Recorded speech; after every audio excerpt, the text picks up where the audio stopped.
All right, and joining us now from Winston-Salem, North Carolina, right-handed pitcher Mason Englert. Mason, thanks for joining us, buddy.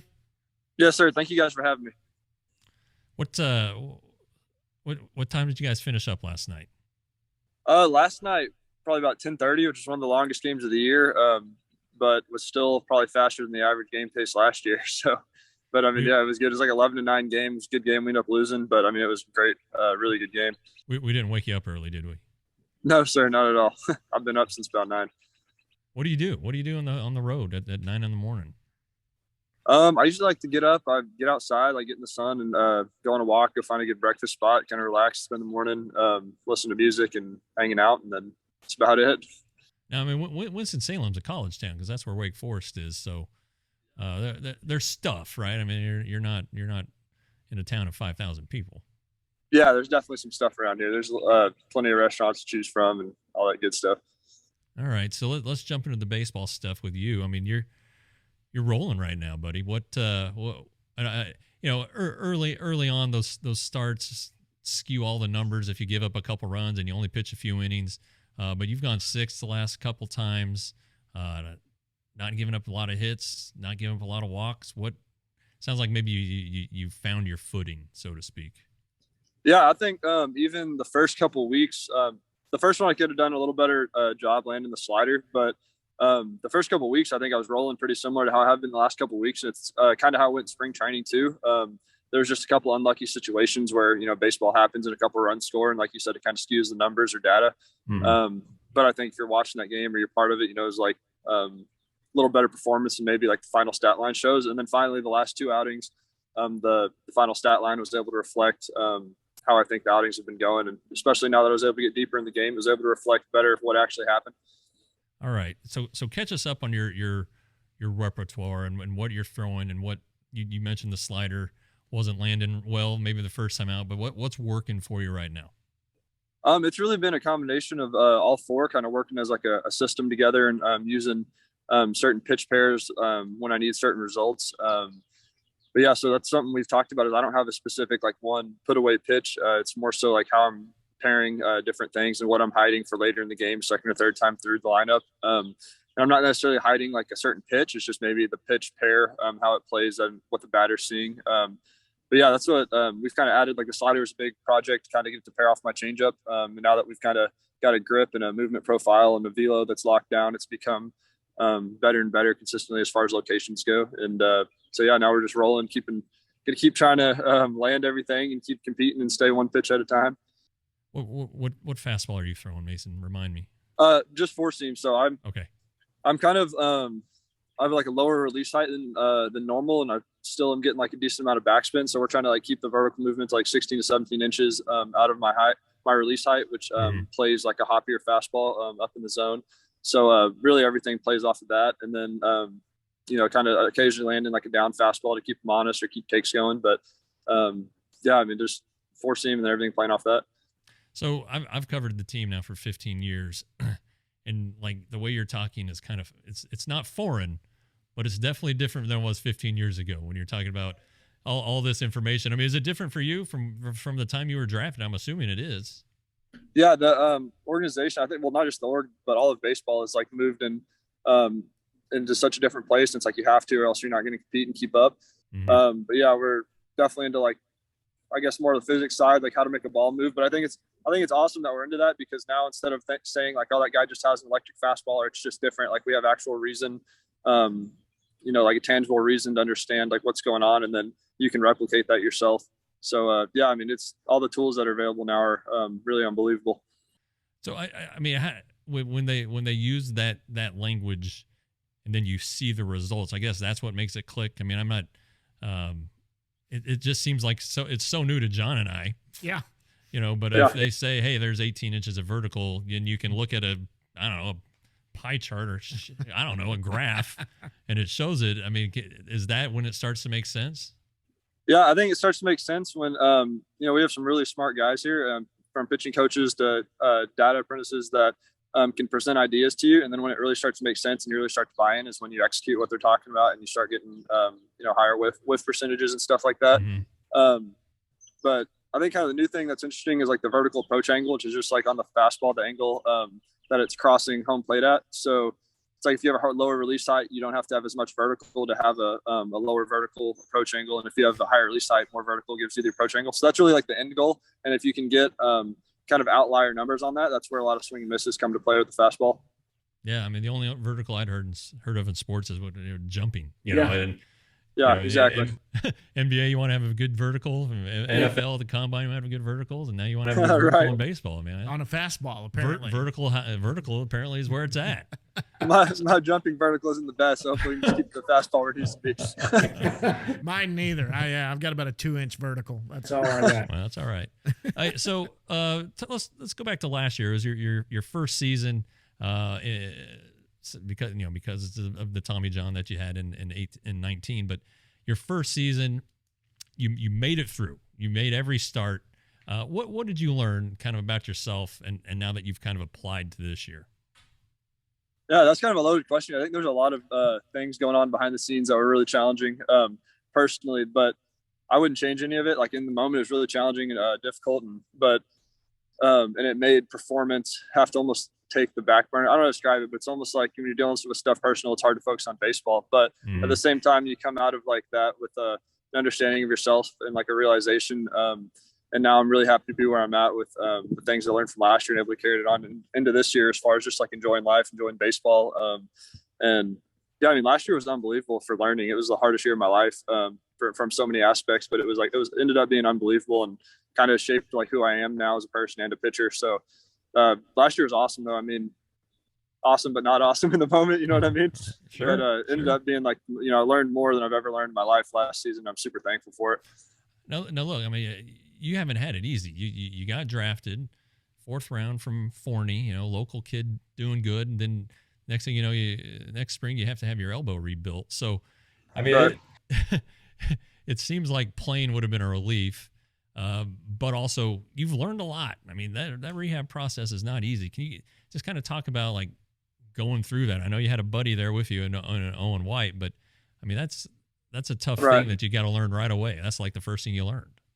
Yeah. The rehab process was actually really fun. Because there's no pressure to, perform. And so all you get to do is work on your personal development, and you get to hang out with a bunch of guys. You don't have, there's no pressure like whatsoever. Cause earlier in your career, you know, you're going to come out and get, probably have a good chance to be throwing harder and throwing better. So you just look forward to that and work out. But I think where the problems came for me was, I came out throwing harder in my bullpens. We had all this stuff going on, and it was almost like a false sense of like superiority or like, false sense of confidence. And then when I went to the games finally, and I, struggled to have success for the first time in my life, it was like, these things hit me that were just like, wow, you know, I can't turn off my mind. I can't sleep. I'm anxious, hard to eat, like all these different things I've never dealt with because, you know, in high school and all that stuff, it had always been pretty successful. So it was really interesting, like navigating that and learning how to deal with that, because that's definitely something that could tear apart like somebody's career, or you could like go find resources to help you and then be better from it. So you're better. Yeah, I would like to say so. Okay, good. The numbers say so. Yeah. So you're that Hickory team, that Hickory pitching staff, guys are loaded with arms. What? Yeah. You guys, you know, you said you room typically with TK Roby, who's got some family in town now, but just talk about kind of what the chemistry's like, and you know, feeding off each other, having each other's back, that kind of thing. Man, it's awesome. Me and TK are real good buddies. Like he's my roommate back at home too, so we stay in an apartment together, and we're like always watching each other's pins or staying next to each other in the dugout, talking about what we're seeing. That's what I think is interesting about this year. I feel like the conversations about what we're seeing between all the pitchers are so much more in depth and I guess more mature. It's just the feel of this season is different than it has been in the past. But yeah, the pitching staff is great. Like we all are competing with one another. I don't know, like from rookie to, you know, he hands the ball off. Hopefully I don't mess up rotation to Ben, then Krauth, and then Owen, TK, and me. And we all, Owen, then me, and then TK, but we all like try to feed off each other, try to outperform each other, but support each other. I mean, yeah, it's a good time. Yeah, I mean, now Owen's like a hardcore competitor. I mean, I'm right. sure you think, but like he's like just wants to destroy guys. Right. You know, and he's kind of laid back. He's got the North Carolina in him, you know, because that's where he's from. TK seems kind of quiet too, at least in our interactions with him. And then Ricky's just Ricky. So, Ricky is Ricky. Yeah, it seems like a kind of a eclectic group. Yeah, there's some different personalities in the room. Yeah, for sure. Yeah, but funny thing about me and Ricky is last week he threw the ball. He had some stuff. His stuff was a little better. Like, he's awesome. And then I was like going through my locker and I was like trying to get dressed for my start. And I was like, dude, I only brought one sock. He's like, hey, you want some socks? And I'm like, yeah. And he's like, all right, put some good luck in these for me. So I went out and I pitched well in them. And then he comes back the next week, wears the same socks, like pitches really well. And then that Saturday came around. I was like, hey man, let me get those socks. Went out and pitched well. So we're been pitching the same pair of socks. It's been pretty funny. Are you guys washing the socks? Yeah, please tell us. Yeah, definitely washing the socks. All right, we don't need any athlete's foot going around. No. All right. Well, that's good though. Hey, superstitions, that's a legit thing. And it is. Yeah. Now, is it not to disparage Ricky, but he didn't have a great start last night. Are the socks? Are you going to still wear the socks? Yeah, I'm gonna wear the socks. But right. that's something I was telling Ricky. Like, I was talking to somebody in the dugout, and it's like, when you come back from TJ, there's just going to be outings where, like, I remember last year, even that first instructs, or it's like you can't explain it, but the ball won't go where you want it to, and it just happens, and you almost have to like disconnect from it mentally and know that's not you. It's just part of the process and be okay with it. Yeah. I mean, Sure. I mean, you speak from experience. Unfortunately, yeah. All right. So John's going to start asking you some questions, but before I let him take over, what does it mean for a kid from Forney to play in the Rangers organization and eventually for the Rangers? It's awesome. It means the world to me. I can go back home. I love like Dallas summers, like, or at home, the vibe of the summer more than like anything. And I think it's gonna be so cool to one day be able to like be playing baseball in that atmosphere and have everything, the people I love in the stands. And also just have like that extra pride of playing for almost like my hometown. Like, it'll feel almost like I'm playing for my high school, but on a bigger stage. Like, it's really cool, and I look forward to it. All right. Yeah. John, you probably got some draft questions for him. Right. You threw it high and tight. I get to loft up some softballs here and have some fun with you. So, because we all know you're from Forney High School. Did you play any other sports in high school when you were at Forney? I did in high school. I just played basketball in middle school, and then I played 1 year of football and was like, got a stinger down my left arm and was scared for that to happen to my right arm. So I don't blame you. Yeah, that right there would end my football career too, I think. Okay, now notice this. I looked up some stuff on you. You hit 355 your senior year. What position were you playing in the field, or were you a DH when you weren't pitching? Me and my buddy Jonathan is at A&M right now. We alternate at first base just to save bullets, like not to be throwing as much during the week and everything. But previous to that, like, I would play shortstop, and then we had a younger shortstop my senior year that had it locked down and playing really well, so we didn't even worry about that. Just stuck to first base. When I was I went to high school. Mason, I went to high school in Arvada, Colorado. Arvada West. Our most famous alum is Roy Halladay. And, awesome. He was 2 years younger than me, and so after I graduated, I was umpiring a Little League baseball game on the field next to the high school field, and he had just been drafted. And he wasn't pitching, but he was playing first base for the Connie Mack team. And every time it was his turn at first base and he threw it into the catcher, when they were doing infield, you could tell who was throwing the ball because the ball just exploded off his glove. So he was saving bullets, but he was firing some pretty big shots. That's awesome. I did the opposite. Our in and out, I didn't even go out because I'd pitch on Fridays, and on Tuesdays I'd throw my midweek bullpen like in the period, in the baseball period at school. So then I would like barely warm up and just flip the ball around Tuesday night. Yeah, I bet. Okay, so you played first. Did you hit any home runs? I only had one home run each year of high school, and I switch hit. My best offensive year was my sophomore year. I hit like 398, and then I switched to just right-handed my senior year because I had a little more pop from that side, and I didn't want to have my right arm exposed all the time.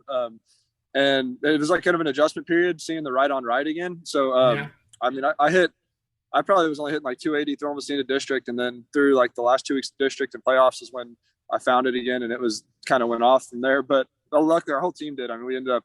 I think our whole team was hitting like 200 until the second round of playoffs, and we all hit like 400. It's a good time to do it. So you said you hit one a year? Is that what you said, or?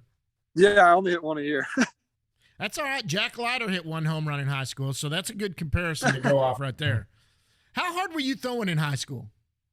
I think my senior year I'd be like 89, and if on a good day I'd be touching some 93s, and I did have a couple of 94s, 95s, but mostly like that 89, 92 range. Okay, so you were bringing it. I mean, anybody in the upper 80s in high school, that's who they're looking at, because you still have to develop. You're a young kid. You're going to grow into your body. They see it there. Now, you were committed to Texas A&M, right? Yes, sir. Okay. Any other schools you considered?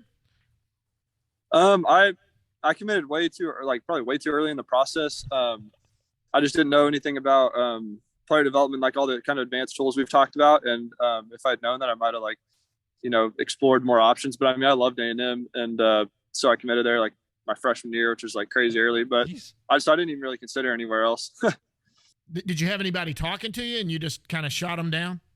Yeah, I had a couple of visits lined up where I was wanting to go to like Vanderbilt and then Texas and TCU and some different things. But then A&M got me out first, and I committed like that real early. All right, so you were drafted in the 4th round, 2018. I always ask this question to everybody because I think it's fascinating.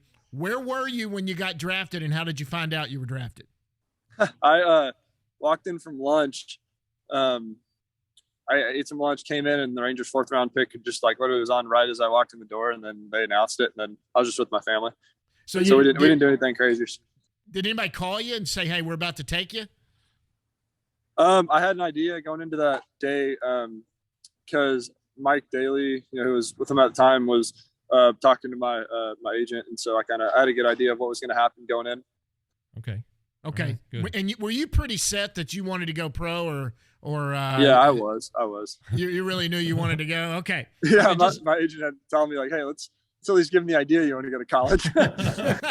Well, just listening to him, you got the stinger in the left arm, so he wanted to keep the right arm from that happening. He stopped switch hitting to protect the right arm. So It sounds like this was in your mind for a long time.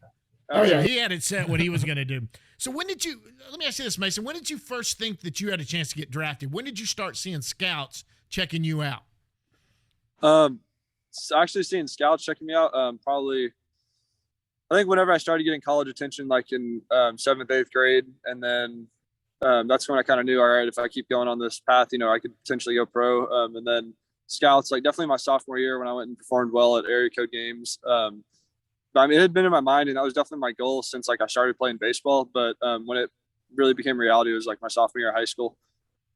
So did you have any inclination or any other team that you really talked to, you thought might be somebody that was going to look at you pretty good, and you had a chance to go there? Yeah, there were a few. I think the probably second team that I was most interested was the Twins. Okay, so you talked to that scout a lot, and yeah. All right, so we go into the fun part. So what's your favorite food? What kind of food do you like to eat? My parents make like they make really good pizza, like on these stone things on the grill. And there's like a buffalo chicken one my dad makes, absolute favorite food in the world. Okay, well, that answers that one, because I guess the home-cooked meal, your favorite home-cooked meal is cooked by your dad on the pizza oven? Right, yes, sir. Oops, sorry. What about fast food? What's your favorite fast food? Oof, I love you just a regular spicy chicken sandwich from Chick-fil-A.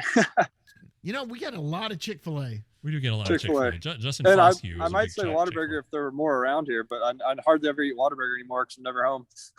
So I'm assuming you like Whataburger more than In-N-Out? Is that the big competition? Yeah, for sure. That's a Texas boy right there. There you go. You've got to do that. Okay, what do you do outside of baseball? Do you golf, hunt, fish? What do you like to do? I hunt and fish.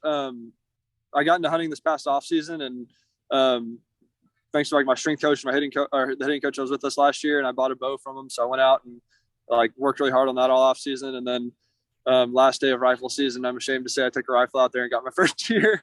I was trying to get exclusively bow, but like, it's really hard. And then I've fished my whole life with my dad. We have a bass boat. We go to the lake a lot, and then I just do all sorts of fishing wherever I'm at. Now, where are the good fishing spots in the Metroplex, or that you like to go to around? Where's your honey hole? Is that what it's called? A honey hole? You got your little honey hole. Me and my dad mostly go to Lake Ray Hubbard and Lake Tawakoni, east of Dallas, and then there's all sorts of little spots I got around Forney. Okay, all right. I don't want to get everybody out taking your fish. So not going to ask you where, but Lake Tawakoni and Ray Hubbard, a lot of people go there, so that's good. Yep. Do you play golf? I've never golfed. It was between golf and hunting this past off season, and I chose the bow hunting. So. And you didn't get anything with the bow. Is that your first time to bow hunt? Yeah, I was working hard on it, but yeah, I never had anything. So I've told people I hunt a little bit too. And I've told people over and over, they try to get me into bow hunting. I'm like, the only way I'll ever kill a deer with a bow is if it walks up next to me and I beat the crap out of it with the bow. I don't know how to shoot one. Yeah. My brother-in-law, who lives in Colorado, does black powder hunting. It's like he's loading a musket. Oh yeah. They do that. Like he's in the Revolutionary War, and he says he has to get very close. Yeah. He's never killed a deer with the. Well, in Colorado, you guys have elk. Well, right, but and we don't have deer stands. You got to track them and all that stuff. But I'm into that too. Yeah, I can't imagine. And he goes every year, and he thinks it's awesome. Like he's a a sniper in the Revolutionary Army or something. I don't know what's going on, but it just seems like that's way too much. And I mean, bow hunting. I know a lot of people like to bow hunt, but that just seems like another extreme. Just if I were to hunt, I would just want a gun. You just want a gun. I just want to make it as easy as possible. Sit in the stand with the gun, and if they don't come out, you don't have to worry about it. Yeah. Give me a for sure. I like the challenge. I don't want to sit in the stand and then shoot a deer I've been feeding all year like it's cow. Like I can't stand that. Yeah, exactly. So on fishing, are you a catch and release guy, or do you like have a fish fry?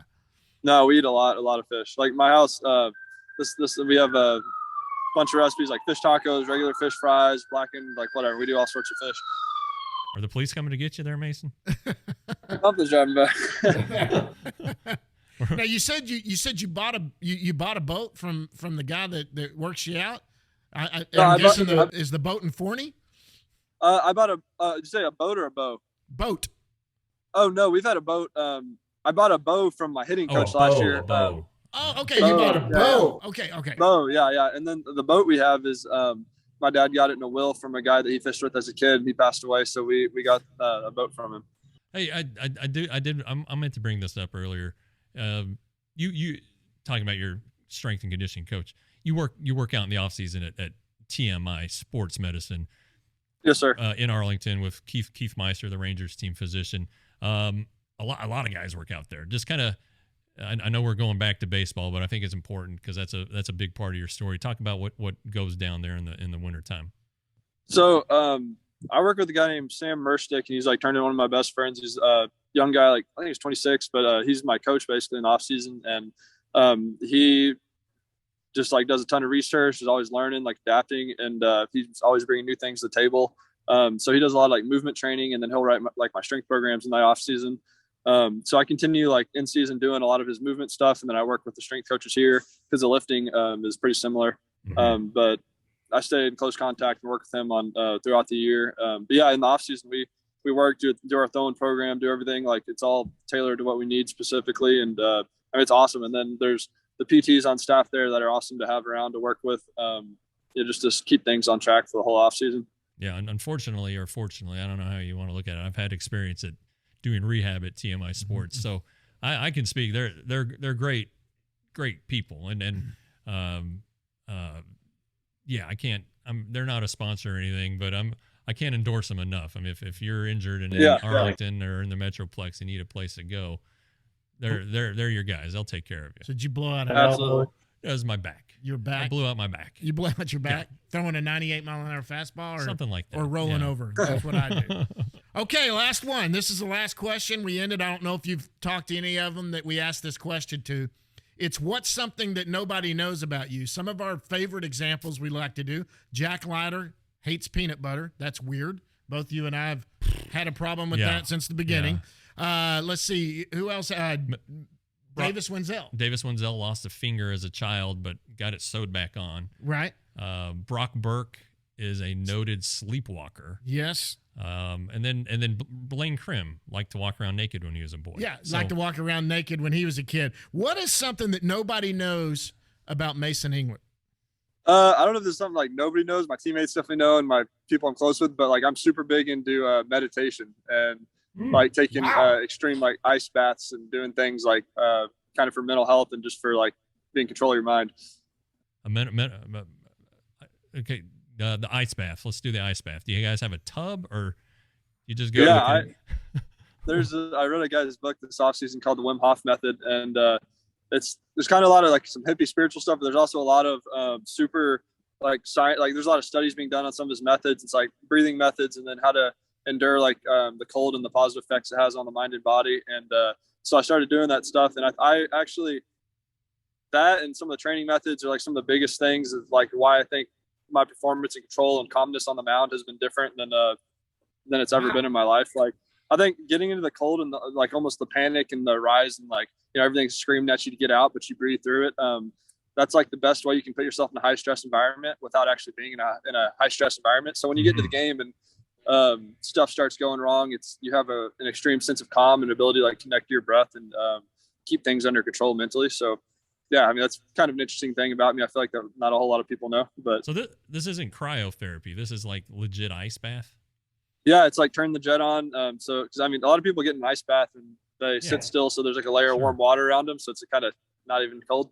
But you turn the bath on, like so much ice in there that the thermometer won't go down anymore, and you hop in and just wear it for, you know, count breaths and try to get in there for however many minutes, and yeah. What's your record? Yeah, how long? So if we're doing like in spring training, the tubs they have out there are kind of moderate cold, so like 50 degrees, and you can stay in there. I can stay in there for like 20 minutes, pretty easy. But then when you do like the extreme cold, where it's like that pushing 32, I think like longest I've gone is like 5 minutes, and I mean it's pretty brutal. But it sounds pretty brutal. Yeah. You need to do what do they do in the winter, like the polar bear plunges? You need to do that. He wouldn't even be bothered by that. He would just jump in and jump walk out. Yeah, geez. No, it's amazing the things it does. And one cool thing about it is it like really speeds up your metabolism. So I'm eating more right now than I was. Okay, well, never mind. Now you sold me. Look at this thing. This is how I got to get rid of this thing. I'm going right now. I'm going to get my ice bath deal. I eat more than when I weighed 225, and I don't break 210 right now, so it's awesome. I crush food. That's perfect. Great. Let's do it. Yeah, we're going to do it. Hey, listen, Mason, it's been great having you on. That, you know, we've had some that question always gets great answers. Meditation and ice baths. That's a new one. So we're going to have to use that one as an example. Absolutely. Write it down. Mason, thank you so much for coming on. We really appreciate you taking time. I know you guys are on the road. Good luck for your next start. And, buddy, we really appreciate it. Thank you, guys. I appreciate it. All right, Mason. That's Mason Englert, the right-hand pitcher for the Texas Rangers. Actually, the Hickory Crawdads. Hickory Crawdads in the Rangers organization. That's right. We'll see you, Mason.